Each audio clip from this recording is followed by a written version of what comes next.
Hi everybody, Ron Placone here. You're watching another summary from the Indie Bohemians morning show. So this morning we covered a lot of stuff in pop culture. We talked about Guardians of the Galaxy coming out. We also talked about Sharknado 2, which I still got to check out the first one. I haven't seen the first Sharknado. For anyone not to know, that's a movie that's kind of intentionally over the top, and it is exactly what it sounds like. It's this tornado that happens that kind of interrupts the ocean, so a bunch of sharks are just flying through the air. And it's kind of just goofy and almost like an over-the-top action parody. I still haven't seen the first one, but I gotta see it. I gotta see the first one and the second one. I'm curious. You know, you get a mixed review. The people that know it's kind of intentionally bad and over the top are like, "This is great."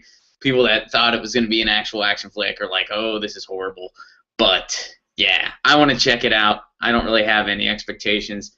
I just gotta see it. But anyway, my favorite story is a story concerning the dictionary, and now, according to the latest Merriam-Webster dictionary, literally also means figuratively. These are two terms that are actually opposites, but now, because of so much widespread misuse, they're sort of one and the same. So I am literally confused by this, and I literally have smoke coming out of my ears.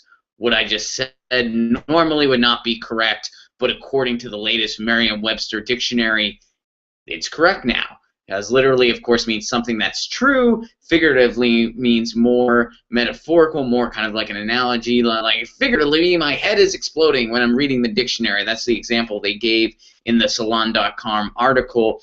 But so many people would misuse that and say literally in that context that now they decided to just change the definition of literally, so now it means figuratively. This is literally a little bit strange. I literally don't know what to think. You get the idea.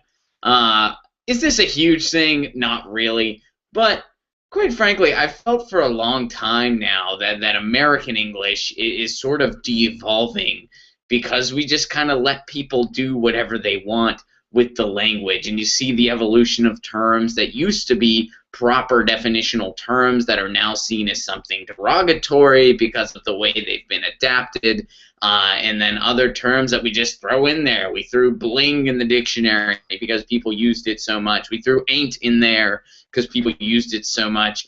I'm not trying to be like some kind of like total grammar stickler here, but I don't know. It's kind of a weird thing where, you know, we just sort of almost let the lowest common denominator dictate how we use our language. And then we wonder why there's so many issues all the time in the language that we use, and so many people have a hard time learning it and a hard time with it, and everyone says like English is just such a weird language to learn, and I think that's part of it because of how much, especially at least in American English, we'll just sort of throw stuff in there when we feel like it, and literally and figuratively, they're the same thing now, even though they're actually opposites. Kind of an odd thing that we're doing to our language. So I thought that was kind of fun. I like to sort of have fun with language. And my new goal that I brought up on the radio is I kind of want to have my own.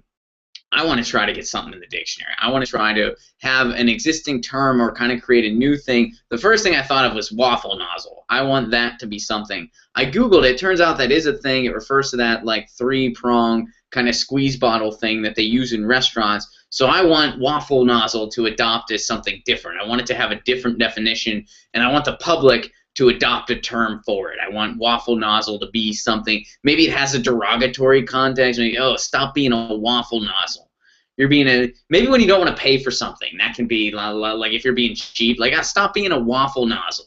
I don't know. There's no connection there. It doesn't make any sense, but it also doesn't make any sense for literally and figuratively to mean the same thing, because they are in fact opposites. But according to the latest Merriam-Webster dictionary, literally and figuratively, they are one and the same.